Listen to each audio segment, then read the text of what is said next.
Hi, everyone. Thank you for tuning in to another episode of NAMI Coffee Talks, a podcast designed to resemble a tight knit discussion about mental health while sharing a cup of coffee.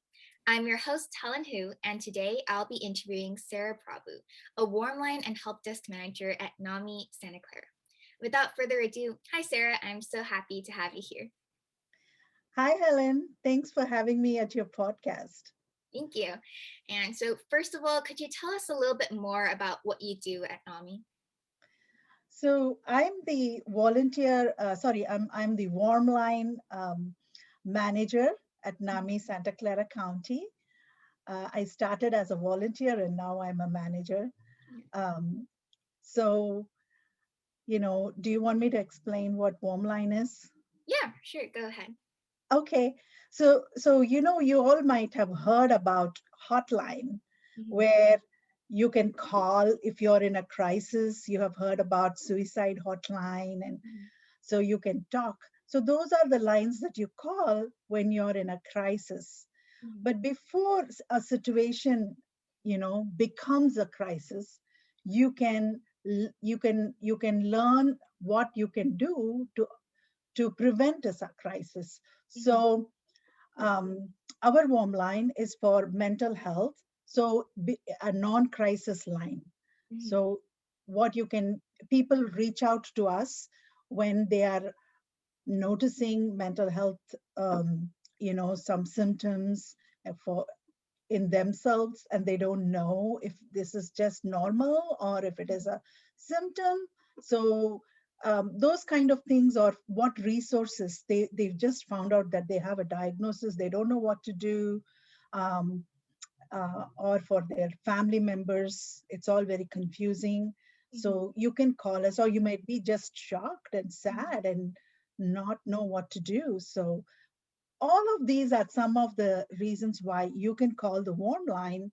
And people at the warm line, they have their own experience with mental health, and they're Mhm. living in recovery, so they can share from their experience. They are not therapists, they are not doctors, but they are just people like you who have been through it. They are ahead in their journey, or they may be family members taking care of somebody.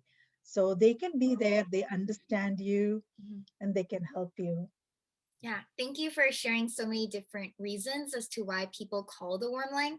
I think it's really amazing that we have this sort of in between resource that people can use where they're facing something that they need help with, but it's not yet an emergency. So, thank you so much for providing that.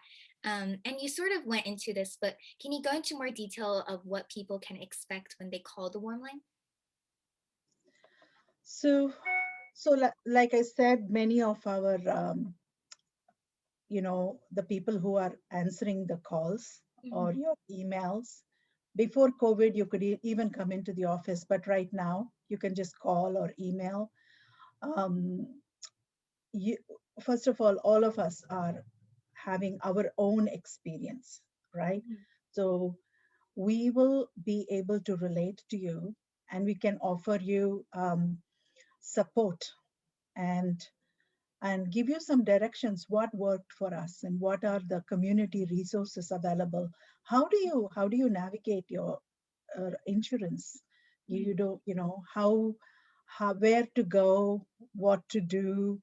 um, and even you don't have to do this alone. What are the other, how to educate yourself? It's always helpful when you educate yourself Mhm. about this diagnosis. Anything, always, it's education is good, right? Then you know how to handle this, and everybody's way is different. But if you have knowledge, then you know what to do. Mhm. So we tell you how to get knowledge about these health conditions. Um, so so all of these things, most important is that you're not alone, Mhm. and there is a way, and things will get better. It's a new normal, Mhm. and we can, just giving hope is the most important thing that we try to do here at Warm Line. Mhm. Yeah, thank you so much. I think part of what makes the warm line so special is that people can connect with somebody who can understand and empathize with their struggles. So I wanted to go into a little bit more about you. Why are you passionate about mental health? And then in connection with that, what brought you to NAMI? So, you know, when one, when my loved ones were diagnosed with mental health condition, it was really a shock Mhm, because I didn't know anything about it, and it was completely surprising. So, mhm, um, I am the kind of person who wants to go, borrow all the books there is on the topic mhm, and mhm, learn all there is to learn, and we will get through it. That kind of a person. So I was attending an education day at Stanford. mhm, And there I met a bunch of parents who were like, there was a table, there was a booth, and there was a table, and there was some parents there, and they were having these brochures and talking about NAMI. mhm, It was really interesting because with mental illness, there is so much stigma, there is so much shame, and there is so much sorrow, and those kind of things. People look at you with pity, so mhm, you don't really want to share about it. But here were a bunch of parents, very confident, very joyful. So mhm, that was in itself very attractive, mhm, and they shared how NAMI helped them. There is education classes. We don't have to be afraid. They mhm, shared, there is support, and one step at a time, you can get help. mhm, Things will get better. Like they were like, I don't even remember everything because there was so much resources and everything was so overwhelming. But they say like your actions speak better than words. mhm, Just the way how these parents were really touched my heart. It kind of, so the only thing that I knew was they highlighted the resource guide, they highlighted the warm line number, and they said, call this number and get into a class. mhm. And that's how it started. And now here I am, you know, Yeah. manager of warm line. So Mhm. that was my journey. Yeah, yeah, that's definitely a very inspiring story going from first reaching out to NAMI and especially the warm line and then now supporting other people through the warm line. It's like a perfect example of the like paying it forward and sort of the cycle of helping each other. And I think I also speak on behalf of all the listeners that even when you speak, we can kind of get a glimpse of the amount of hope and love that people have at NAMI. So thank you so much for offering that. What are some personal conclusions that you have learned just from this growth process of going from get receiving support to now helping others? You know, the sad thing, I'm really happy. I'm being very positive, but the sad reality of situation is Mhm, the mental health system. There are many good people in the mental health system. People mhm, are there because they care. mhm, Unfortunately, the system is set up in such a way that we, if you're diagnosed pretty late, it is really tough, you know. mhm, And we hear many sad stories. Some people end up in the, you know, they get incarcerated, end up in the justice system because of the symptoms. They're really nice people, but it's their illness that lands them there. And they don't really, if they had gotten treatment early, then probably they wouldn't be there. I'm sure they will not be there. um, so the access to treatment is not really easy and straightforward. If I get a heart attack, no one is going to ask my permission to get treatment. But if someone has a mental health episode, they are in the middle of an episode, they have to give permission, and they cannot. Like it is does not make any sense. So that is really sad, and how the family has no say. um, and the shame that stops people from approaching medical care early, because this is a medical condition. And so, if you, like all health conditions, early intervention means a better prognosis, right? And so people, by the time they come to treatment, it's pretty late. I was really, really fortunate. My loved ones were very young. And because of that, they are doing really well now. They got early intervention, early treatment, and therefore they are almost come back to normal life. It is a new normal. It's not like before. However, there is hope. It could have been worse, right? And now they're able to go to college, they're able to get a job. Those things are possible because they got early treatment. So Mhm. those are some of the things that I see, that stigma really stops people from getting treatment. Mhm. And the second thing is that they're isolated. They cannot, the shame of it, they cannot share. um, Maybe their family members will not like to know about it. you Mhm. know I don't think that runs in my family. Mhm. You're just making it up, Mhm. those kind of things. And so it's all because of stigma and shame, right? Uh, so those are, that is where NAMI comes in. One of the things that when I started learning at NAMI is I was also embarrassed. I kind of really isolated, and no more. My friends were not there. We don't go to any parties. We don't have people any over. But what NAMI did was it gave us a community, and also it gave me dignity. Mhm. And that is really important. Yeah. When we got dignity, we could look at our loved ones, like, with we showed Mhm. respect to them, Mhm. because they were dealing with something that's very difficult, and it was hard, but they were doing a great job. Mhm. And so it gave us appreciation for what they are going through. um, did I answer your question? Yeah, for sure. I think just hearing your personal conclusions from that was definitely just a testament to what you have learned from NAMI, and then also about the mental health community in general, how much work has already been done, but also at the same time, how much work we still have to do, especially in reducing the stigma, changing the way our legislative system and you know um, criminal system deals with mental health as well, is also definitely something we can go into more. Um, you sort of touched on this, but what kind of impact does NAMI's Warmline and Help Desk have in our community? Why do you think that such a resource that NAMI has is important? So would can I share what the people have said? It's Yeah, best to certainly. hear from what people have said. Mhm. Let me take out some people sent us a thank you note after talking to the warm line. Mhm. you know so I want to share those with you, a few of those. One person wrote, "Thank you very much for being on the other end of the line today. Words can't express my gratitude. I have been handling everything alone and cry tears of joy for your kindness, understanding, and help today."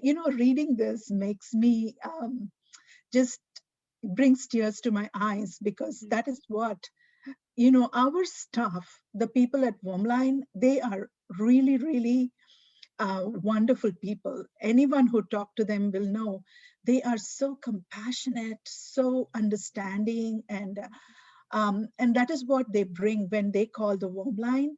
This is what, and we hear these words. Let me share some more. Thank you so much for taking our call today. Your advice and experiences gave us hope while we were feeling helpless about this situation.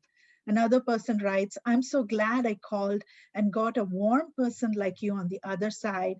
I will take advantage of all the support you have suggested." And one more person, and I think this person himself is going with and he said, "Thank you very much. You have been such a help. It's a rough ride, but never give up. Gratefully."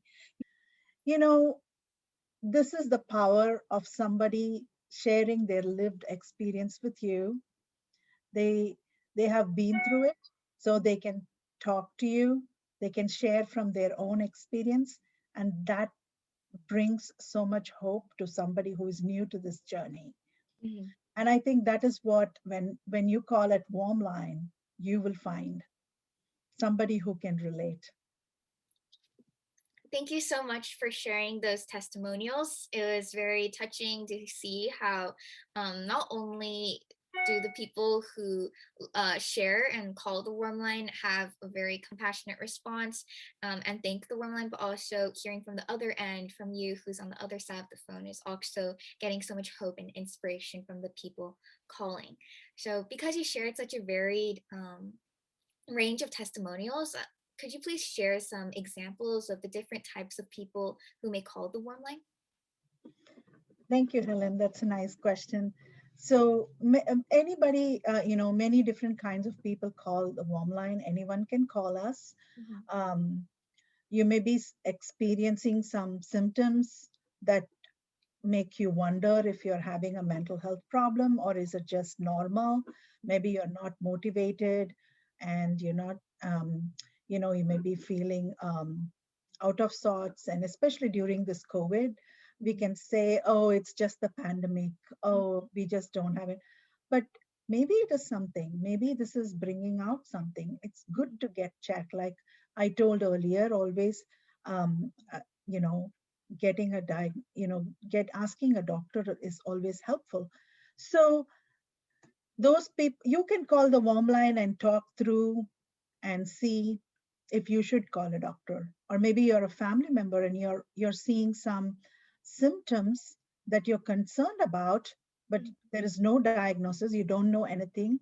Mhm. You can call too. And or you may be um, uh, or maybe your loved one is hospitalized, and that's Mhm. the first time somebody tells you, your doctor's saying, yeah, they have a diagnosis, and you have never heard of it before. You don't know what to do. So if you have cancer, or if you have any other health condition, the doctor will automatically send a referral. Everything is automatic, right? Mhm. Whereas for mental health, it's not automatic. You have to figure out, you have to call, you have to find out. And there is not enough mental health providers out there. Are they covered in your insurance? How do you find one? How do you, um, you know, get who is, there are so many different kinds of therapy. Who is the right one?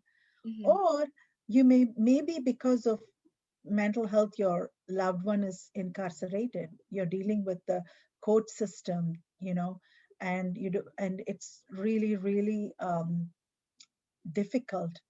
Call the warm line.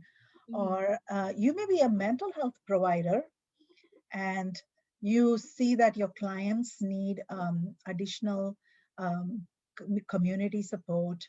Mhm. What are the resources out there that you need? You can call the warm line too. Warm line has a list of community resources.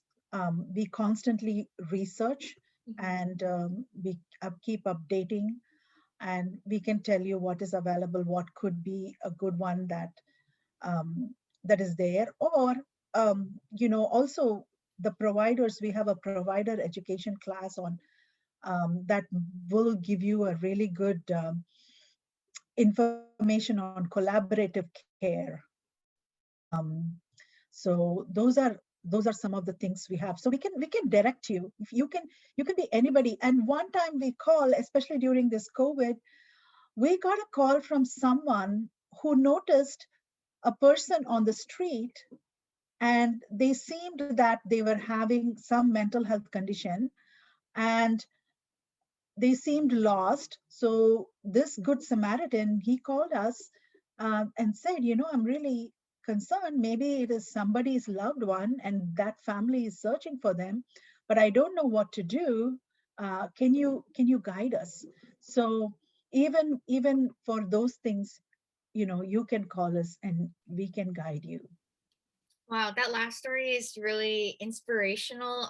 Just to hear like the variety of different reasons why people can call the warm line, and especially even for people who may not have a direct relationship to somebody Mhm. who's facing a mental health challenge or themselves facing a mental health challenge. It's nice to be aware and cognizant of Yeah, this resource in the case you do meet somebody like that. yeah. It Yeah. affects all of us, right? You could be Mhm. neighbors, you could be landlords, it could Exactly. be anybody. Anybody you may meet. Mhm. Um, and also, throughout your answer, you mentioned the COVID-19 pandemic, and I do think it's very timely to bring that up. I'm sure that the NAMI Warmline has sort of changed or may not have been changed based on the COVID-19 pandemic. Since more people cannot meet in person, they might be more open to calling the Warmline. So, could you give us some sense of how the Warmline has changed in light of the pandemic? Thank you, Helen. That's a very good question. Mhm. So, right now, the NAMI offices is not open for physical, in-person help. But ever since we went into COVID restrictions started, like shelter in place started, NAMI Warmline never stopped, not even for a day, not even for an hour. Like we went immediately, we started working remotely. So all of the staff are working remotely, and and also volunteers. We have been answering calls, answering emails. You can leave voice messages. We respond to you within 24 hours. We try at least 2 times to call you if we don't get you. So as during the COVID, warm line has immediately we are still available. So we are still available Monday to Friday, unless it's a national holiday. We are available Monday to Friday, 10 a.m. to 6 p.m. You can talk live with somebody, and if we try to help you, we try to connect you with resources, like connect you in the sense we'll tell you where to call, what to do. Housing has been a big thing, and you know but our county has also come up with many resources for COVID-19, so we are able to quickly update you on those things. um, so that is one of the way. And then the website, we realize now people really are looking for online. So we try to keep our website updated with resources. And all of our support groups have gone online. So everything we keep updating. So constantly it'll be changing. So all the events are posted, everything is online. So keep checking our resources on the website, and then we have more resources offline. So call the warm line. So those are the different ways we changed. Great. And just based on that, are you currently working at home, or how do the employees at the Warmline have they changed and adapted to the COVID-19 pandemic? Yeah, we are all working from home, Mhm. and so yeah, so it's yeah we so you do call the office, but we are able to answer it from our home, and we are able to work remotely. Yeah, I just think it's really great that you guys are so flexible and so open to doing this, even with the limits of the pandemic. So thank you so much for offering that resource. And then finishing up the podcast, I wanted to sort of think about like what are some goals that you have for NAMI's Warmline in the coming years? So I hope that we will constantly, like, nobody expected the pandemic. Nobody expected, like, we could not even imagine working remotely when everything happened, but we quickly adapted, Hmm. right? So going forward, we are constantly getting feedbacks from people, and like I said, we constantly research, and we will our goal is to make sure that everybody is um, no one feels alone, Hmm. no one feels they don't have anything. People are able to find resources. That is what we are here for, and we will continue to do that in whatever way it takes. Hmm. Making the website better, like we are working on it. um, Whatever it takes at each point of time. Uh, I think that's what we will continue to focus on, working and helping people. Yeah, for sure. So, always centering around the mission of doing the most in order to build up this community and offer this resource to as many people as possible. Lastly, can you share a message of hope for our listeners that you want to leave them with? Um, Mental health is a traumatic health condition. It's a traumatic event in our life, Mm-hmm, and they are not anybody's fault. mm-hmm, You know, there are so many things that we don't know why, what. So first of all, like, don't blame yourself, and understand that things can get better. Everybody's journey is different, mm-hmm, and hold on to your, like, for me, find what will help you. For me, it was my faith that helped me, mm-hmm, and you do need others. You cannot do it alone. Educate yourself, attend support groups, call the warm line. We will guide you. The mm-hmm, most important thing is you're not alone. We can get through this together. So the hope that I would give you is what I have experienced in my own life, is that um, things get better. It just brings your family better. It improved my communication within my family. mm-hmm, And most of all, um, I found new friends, I found new community, and I found a purpose for my life. mm-hmm, One scripture that I would like to share that helps me, because I'm a Christian, and mm-hmm, one scripture that really helps me is from Second Corinthians chapter 1, verses 3 to 4. mm-hmm, Let me read it for you. It says that praise be to God and Father of our Lord Jesus. He's the Father who is full of mercy. God is full of mercy, and He's a God of all comfort. He comforts us every time when we have trouble, so that when others have trouble, we can comfort them with the same comfort God gives us. mm-hmm, And this is something that guides me, even at the warm line. mm-hmm, That is what we are doing here. The comfort that we received from NAMI, from each other, from in many ways, mm-hmm, that is what we are sharing with you all. So that is the hope I give you with, mm-hmm. um, you know, just don't give in to despair. Come and call us, and you will find help.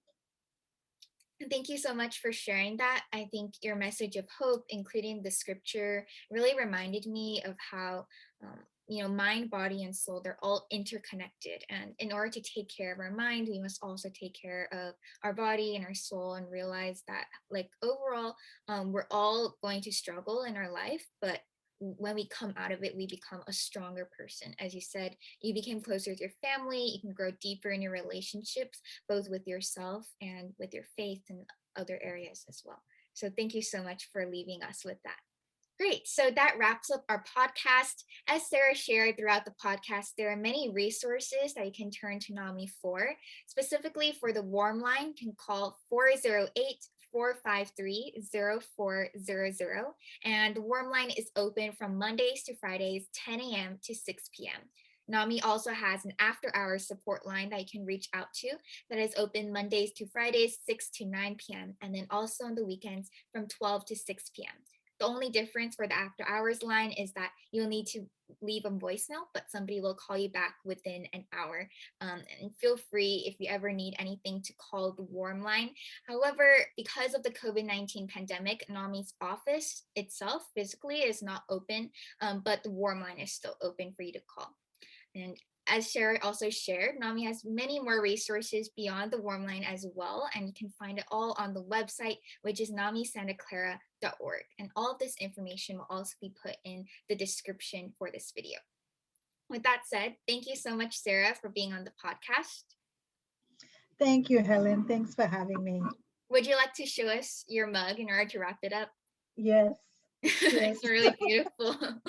And then And finally, thank you to our listeners for tuning in. We hope that you learned something from this podcast and feel inspired. Sarah and I would like to leave you with one final message. 3, 2, 1, cheers.